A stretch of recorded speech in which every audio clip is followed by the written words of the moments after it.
Hi, everyone. This is Charles Hoskinson broadcasting live from warm, sunny Colorado. Always warm, always sunny, sometimes Colorado. So from time to time, I have these wonderful videos that I make on specific topics. And this particular topic is a topic on price and value. So what the hell are we talking about? One of the worst things that can happen and the best things that can happen to a cryptocurrency project is price appreciation and notoriety. The best days of my life were in 2015 and 2016 before Cardano launched, because we were science and we were doing engineering and we were really enjoying and fired up about just getting to the business of business and thinking about protocol development and thinking about scientific advancement. The minute Cardano launched, there was always this uncomfortable tension where all these new people showed up, and the only thing they care about is whether ADA goes up or down. And their whole judge of whether a project is successful or not is the value of ADA. Some of the most deeply uncomfortable emails and messages I've gotten in my career were usually from friends or companies congratulating me when ADA reached some arbitrary price point, like $1 or something like that. And I'm sitting here thinking to myself, we've written 102 papers. We've written all this code. We're actually deploying useful things. Like we have metadata since December, and it's being used for beef chain and supply chains. There's like cows on our blockchain. We have multi-asset in market. There's more than 10,000 assets issued on Cardano. We're really, toying with these deep computational models and so forth. And the only thing you can find to say congratulations about is the fact that ADA has reached some arbitrary price point. But what really bothers me is that beyond that, you see all these YouTubers and you see all these people running around saying, I predict ADA will be $3 or $5 or $10. And that is the least interesting thing and the most destructive thing I think that can happen for the project. I don't know why the markets behave, why they behave. I've been in Bitcoin since it was $1. And I watched it go way up and way down and way up and way down. And the people who predict this stuff, we call them hedge fund traders. They're really rich. They buy the New York Mets. I am not that guy. I don't know why the price goes up. I don't know why the price goes down. And I don't want anything to do with base speculation about these particular things. It's not my job as a technology company, an engineer, a scientist, to go and make the price go up. It's my job to wake up and worry about how do you run a nation on Cardano? What would be the actual technical requirement there? How do we make it useful so when the anti-counterfeiting people come in and they say, we want, I don't know, pick an example, we want Rolexes to be authenticated.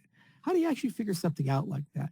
What if Lamborghini came to me tomorrow and said, we want to do NFTs and authentication and do our merchandise and rah on your blockchain? That's the kind of stuff that matters to me. And I believe very firmly that we are, as an ecosystem, in the best position over the next 5 years to capture chunks of those types of marketplaces. Now, you can make a decision of what does that mean for the ecosystem's overall value. But that's always contextual to the macro. It's always contextual to what's going on in society. What if, regulatory events happen and Bitcoin gets hit really hard by the United States? We could have 10,000 businesses and we could have all this great progress that we've done, and it would still be a bear market. Everything will be in the toilet. What if tomorrow the U.S. government, the Federal Reserve, wakes up and says, we are going to take 10% of our assets on our balance sheet with Bitcoin? You could be the worst project in the world, like the Nine Inch Nails song, a copy of a copy of a copy. And you're still probably worth $1 billion because of this bizarro Satoshi-driven rising tides, trading pair logic. Okay, so these markets are unpredictable. They're unstable. There's still a lot of inside baseball that occurs because of light regulation in the international markets. And honestly, it's a game that I don't know how to win and I don't play. So never come to me or our company talk about price appreciation.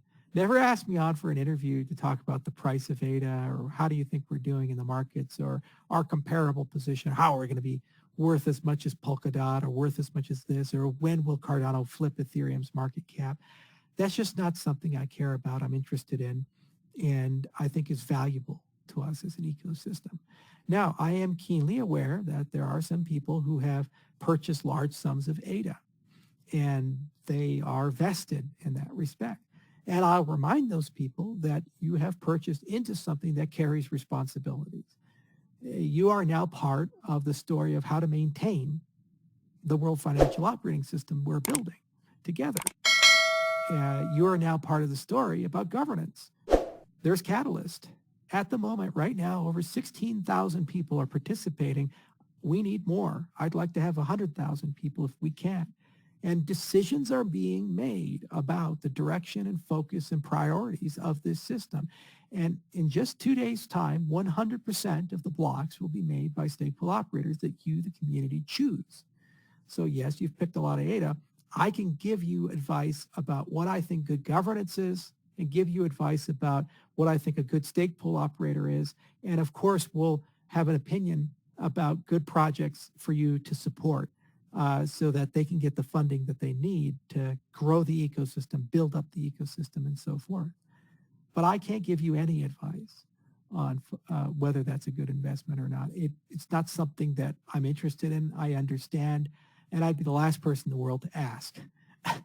I did not for a moment, for example, think that Ethereum was going to be the success that it was, as evidenced by the fact that I gave away all my Ether.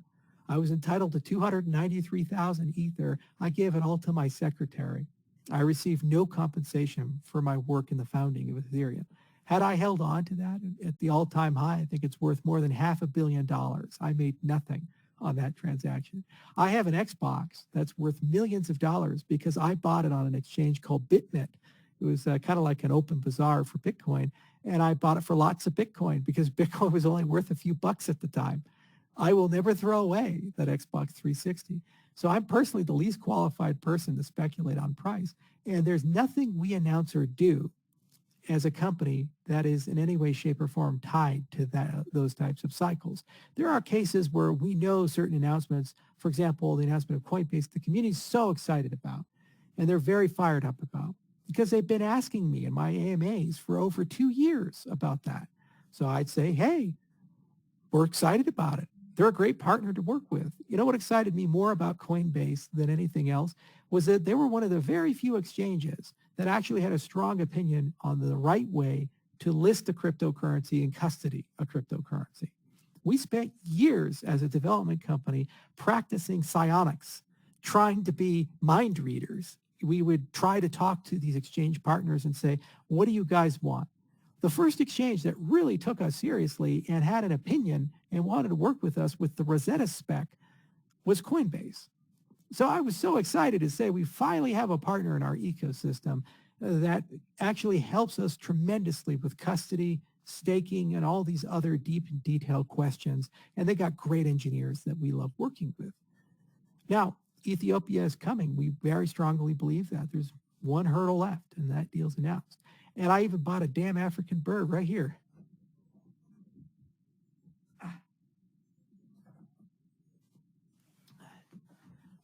How about that? You know, so this is one of the national birds of Ethiopia.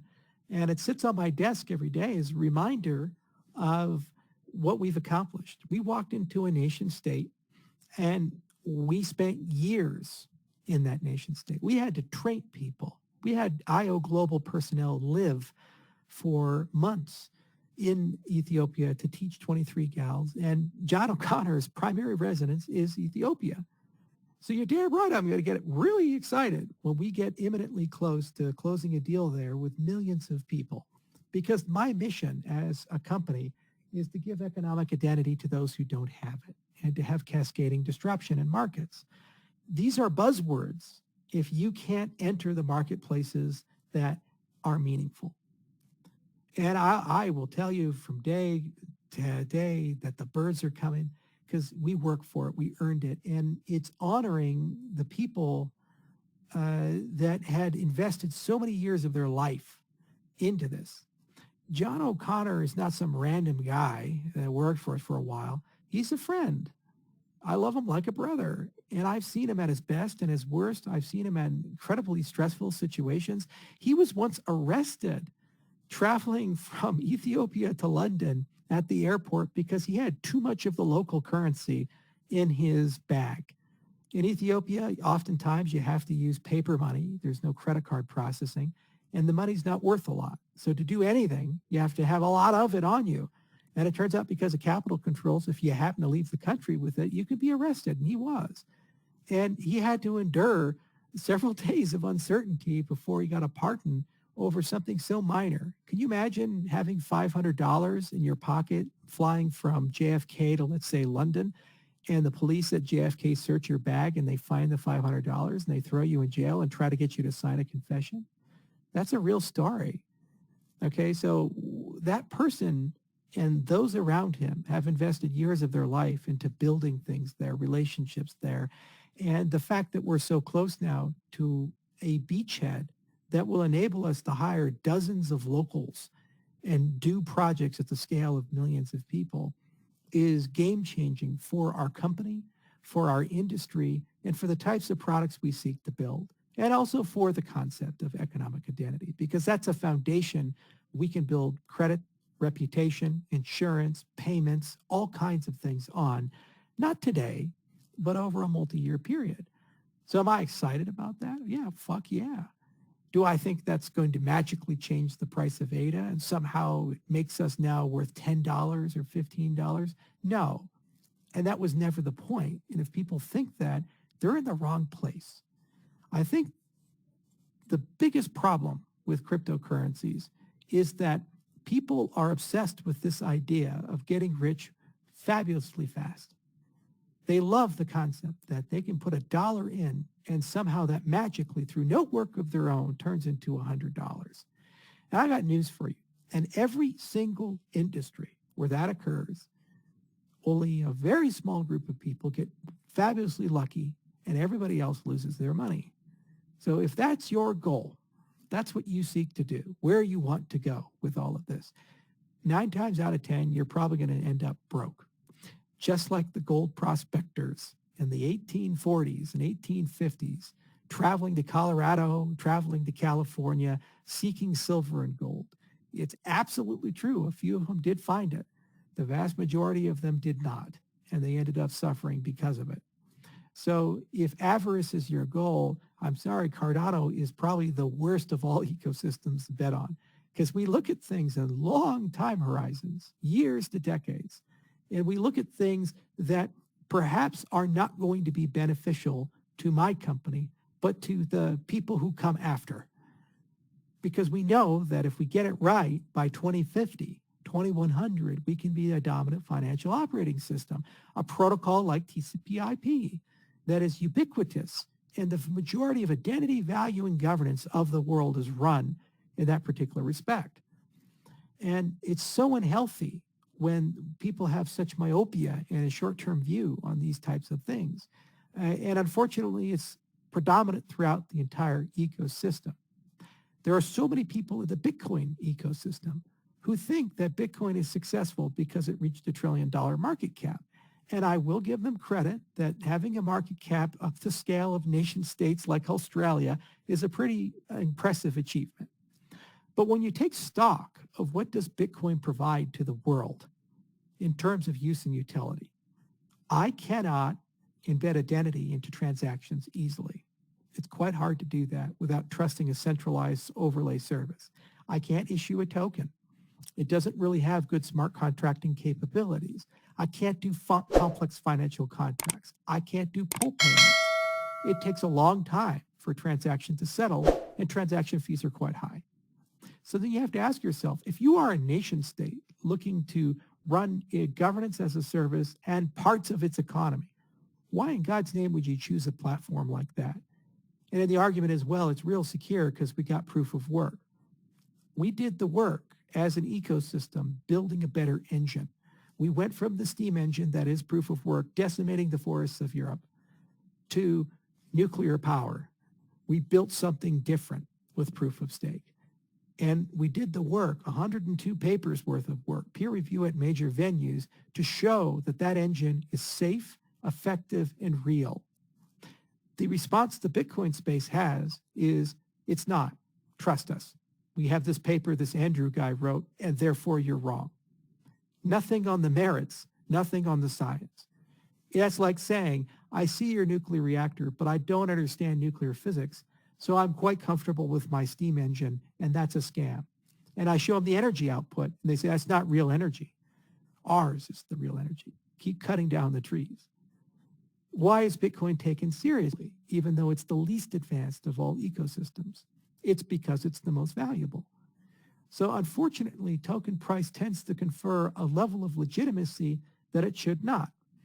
I look at Ergo, I look at Algorand, I look at Avalanche, I look at a lot of these projects that are not in the top 10, and I say they bring so much more to the table than some who are, because the vision, the team, the capabilities and capacities of these systems are extraordinary.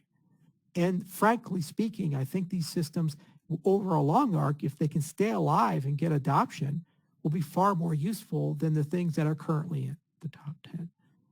Okay? And so that's always been my opinion on the matter. And I just think it's important because we have so many new people flooding into the Cardano ecosystem because of our recent popularity and notoriety and the podcaster of the week making bold proclamations about getting rich quick, that we make a video kind of talking about the difference between price and value as I see it. Now, it's a decentralized ecosystem. There are over 2,000 stake pool operators running at the moment, making us more decentralized, in my view, than any other cryptocurrency. There are over 16,000 people who are voting, working day by day in Catalyst, getting those training wheels, because very soon Catalyst will consume the entire governance stack, including system parameters, and they're developing strong opinions on everything from K to A0 to minimum transaction fees, resource consumption, and these types of things. Okay, so not only is it decentralized in terms of block production and network and resilience in terms of full node distribution and so forth, but it's definitely decentralized, and there's actual decision tools built into the system itself for the community to decide where to go. And we as custodians, what we've done tirelessly over the years has been very aggressively pushing to try to make those tools better. If not in-house, then through partnerships like the European Union Horizons 2020 grant that we got with IBM and Guard Time, or partnerships with Governance Alive, or other things, or bringing in accelerators and incubators and so forth, and trying to bring people up. It's a very different ecosystem than it was even just a year ago when the stake pool pioneers were doing their job. And that trend will continue. But nowhere in that is there a mandate from my company or the foundation or someone else to find a way to get ADA to $2 or $3 or $4 or $5. Now, being a decentralized ecosystem, somebody may wake up and that's their goal. Okay. And I'm saying right here, right now, I have no desire to work with that person. I'm not going to talk to that person. It's not my prerogative. It's not something I think about or do. And I don't participate in those conversations. Now, I've gotten those emails, usually from shady marketing firms that say, oh, well, give us some money and we'll create a Telegram group and we'll do this and pump this up. And I usually reply with something that came from my Italian ancestors. Vaffanculo basically translates to go fuck yourself. But it's a very concise way of saying it and a very direct way of saying it.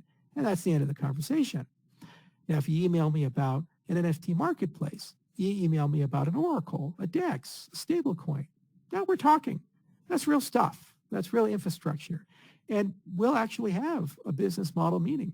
Recently, we had a meeting, for example, with the Artano people. The first meeting I said, here's a class from Coursera on business model canvases. Come back after you've taken it. And they did. A week later, they came back and showed me a business model canvas. I said, that's a good start, but there's a long way to go. More to discuss. Come back in a bit. We'll talk about it more offline. And I'll talk to the other 5 people who've applied for Catalyst funds for NFT marketplaces, because I think that's so fascinating and interesting. And that's how I want to spend my time. Now, whether ADA is a cent or ADA is $1 or $10, let me be clear. This is my life's work. I'm going to keep chipping away at it. I'm going to keep working at it. We're here. Technically, contractually, we estimated 5 years. It's 2021. 5 years was 2020. I'm still here. My dev teams cost me millions of dollars every single month to keep writing code and keep building for this ecosystem. And we're going to keep doing it until we feel that we're at a position where the community can decide on the roadmap for 2025. Right now, we all kind of agree. It's probably a good idea to get full peer-to-peer. Probably a good idea to get full smart contracts. Probably a good idea to have a sensible sidechain model. It's probably a good idea to have the community vote on all the system parameters and hard forks and be in control of the update system and so forth. And that's all happening and likely will all get done this year. And until it gets done, that's my bill to bear and my burden to bear. And I don't complain about it. I'm happy about it. But moving beyond that, there's a very real conversation about what happens next. Where do we want to be in 5 years? Now, I have a view about that, but it's not my decision. It's your decision.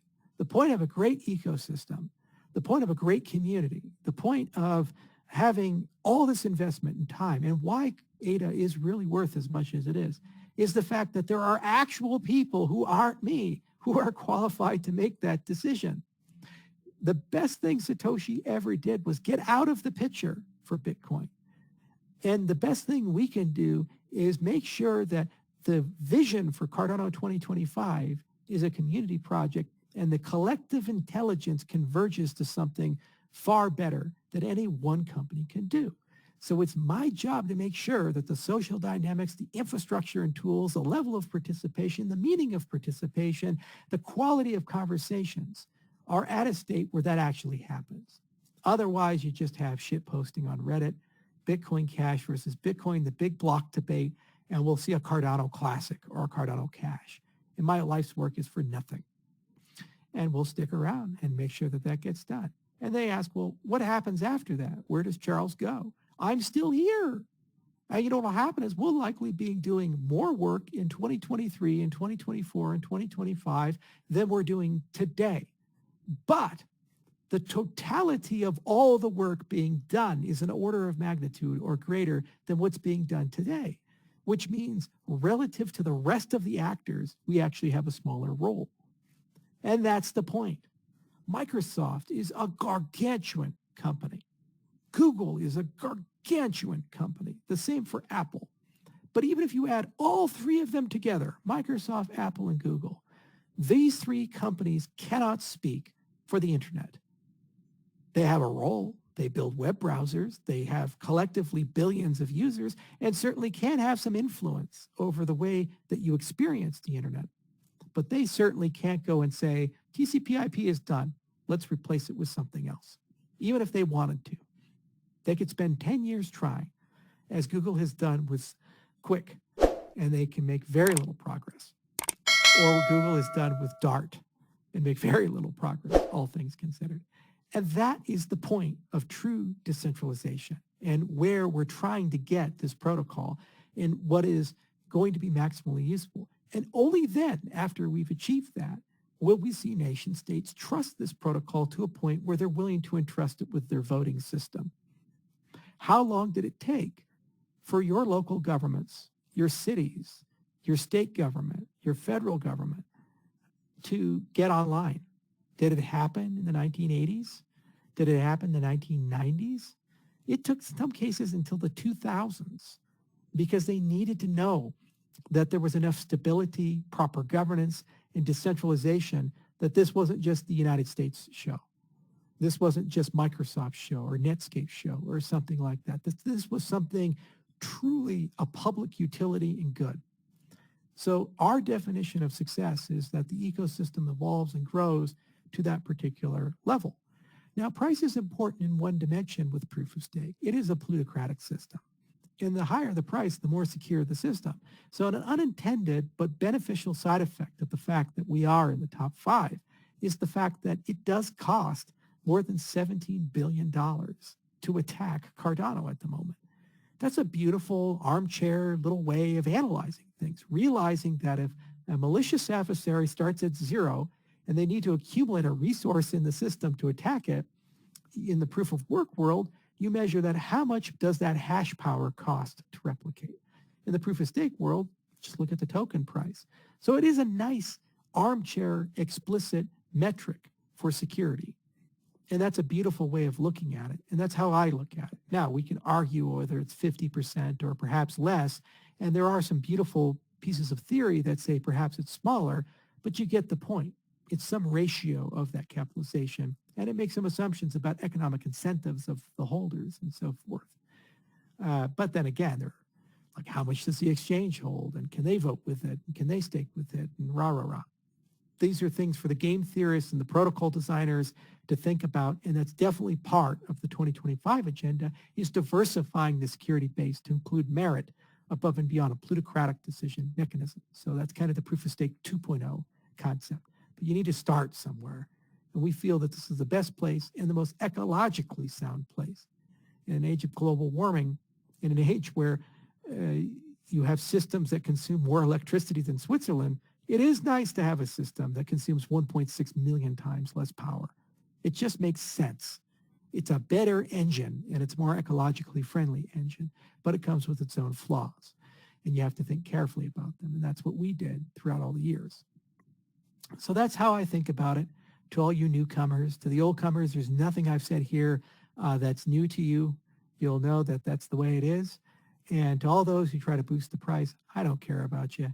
You know, the other thing is I've recently done a big surge of podcasts where I'm trying desperately to get out what we're trying to accomplish. The DCF, what smart contracts are really about, what is a third generation cryptocurrency, the goals of Catalyst, how people can productively contribute to the system. That said, I am going to become significantly more selective in podcasts moving forward. So if your podcast predominantly talks about trading and price appreciation, moving forward, I'm going to turn down those interviews. I just think it's the right thing to do. If your podcast talks about use and utility, adoption, growth, the actual use of the system to solve real problems, I'll continue to accept those podcasts. I know that this means certain people that I like and I enjoy having cocktails with and hanging out with, I probably won't be on their shows anymore. But again, I think at this stage and junction, given where we're at as an ecosystem and the enormous amount of speculation that we've seen, is probably not the right message. And I had to think long and hard about this. You'll notice when I appeared on those types of podcasts, I never talked about the price. I talked about use and utility, but still the same, it's important to separate messages, and we've reached that point. Now, that said, it's an open ecosystem. Cardano is a big ecosystem, and I think it is important that there be a diversity of thought and opinion, and other leaders will materialize, as there already are, to discuss things that are of that nature. But it's not my place, and it's never been my place in that respect. So I hope this provides some clarity to everybody. I hope this provides some insight to everybody. And I honestly do believe our best days are ahead of us. You know, in just a few short months, Plutus turns on. 4 years of effort went into that. We invented a new accounting model. We wrote new programming languages. We thought fundamentally how to be different and do things differently.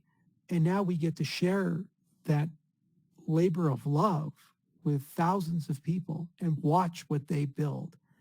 I cannot wait. It is honestly like Christmas came early for me to see so many of those people go out there and go do some crazy, amazing things. It wasn't too long ago that you had to download a third-party cell phone app to turn your cell phone camera into a flashlight. And then the people at Apple looked at that and said, that's a really good idea. We should probably build that into the operating system. No one at Apple had really thought about that capability prior to that application. And that's the point of collective innovation.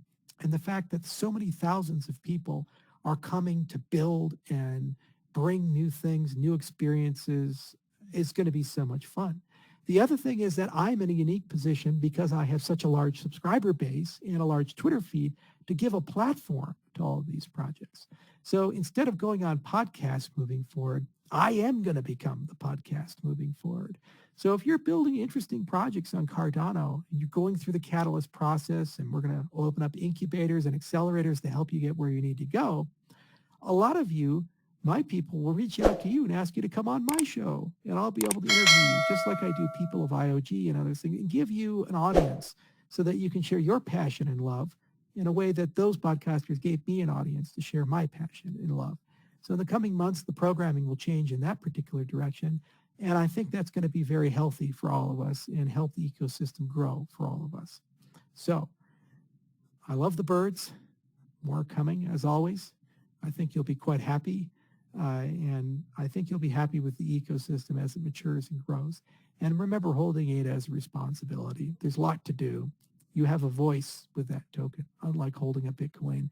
And you really get a chance to have an opinion on how the financial operating system of the world should evolve and grow, and where should it go. And if all you think about is it's a speculative investment or whatever, maybe you really should consider going somewhere else, because I'm probably not going to be able to give you something make you happy. There are other people, the Trons of the world and so forth, so that's what they do. That's how they live. That's how they view things. I can't tell you the sweet little things you'd like to hear to make you sleep well at night, but I can tell you that the road ahead is rough. There's a lot of challenges. There's going to be setbacks, always are, and there's going to be things that we never anticipated that we have to deal with. And there are things that require a lot of really deep thought. And sometimes that deep thought takes time. We feel confident in the things we've said and projected, but remember, there's so much more to do and so many more places to go. For example, the ocean strategy with Yella. Just getting LLVM support is the beginning, not the end. We have to figure out how to get the standard libraries of all these languages to work properly. We have to figure out semantics-based compilation. We have to write case semantics for these languages. There's so much there. So over time, it gets done. But maybe that's 5 years. Maybe that's 10 years for Yella. And that's okay. That's the point of Cardano. And if that's not something appealing to you in your time horizon, do understand that we're playing a different game in that respect than most cryptocurrencies. I'm 33 years old. Despite the fact that I got a thick beard and white hair coming in, I'm actually a young guy. And one of these days I'll get in good shape and you guys will stop calling me a soy boy. And you know what that means? It means I'll live a long time. And probably in my 50s and 60s and 70s and 80s, I'll still be talking about this stuff and doing this stuff. One of my personal heroes was Ron Paul. It's why I became a cryptocurrency entrepreneur, in part because of things I learned from him, the lessons I learned from him. One of the reasons I love Ron Paul so much, despite the fact that he's in his 80s, the things he said are exactly the same from the things he said in his 30s. And I'm still going to be talking about economic identity in my 80s, even though I started talking about it in my 20s. That's what I signed up for. That's the point and arc and meaning of my life. And it's something that gives me excitement every single day. I hope I've built an ecosystem compelling enough for you to find your same passion. Maybe it's not the same as mine. Maybe it's something else. Maybe you really care about gender equality or climate change or saving environments or getting clean water to people. Whatever that is, almost all of the things that are worth fighting for in life involve money and the transfer of value. They involve an economic problem. You could care about global warming. To solve it is in the trillions of dollars. You could care about clean water. Somebody has to pay for the infrastructure to create it. So while the acquisition of money is not the primary goal, it's a tool that enables you to solve the passions that you care about, even basic research, basic sciences. There's a reason the National Science Foundation exists. There's a reason DARPA exists. These great organizations exist. They exist to subsidize the research and pay for the time and effort of the brains to go and write the papers. And if I've done my job right, my belief is that Cardano can be an engine for dreams. It can be an engine for people to live out their passions, the things that excite them, fire them up, and give them a foundation where they can get the resources that they need to get it done for their community, for their passion, and they can share the same life goals and that they can be doing the same things at 80 that they were doing at 20. Just like I have the privilege now to do throughout my entire life. Thank you so much for listening. Hope it gives you guys some clarity, and I'll see you next time.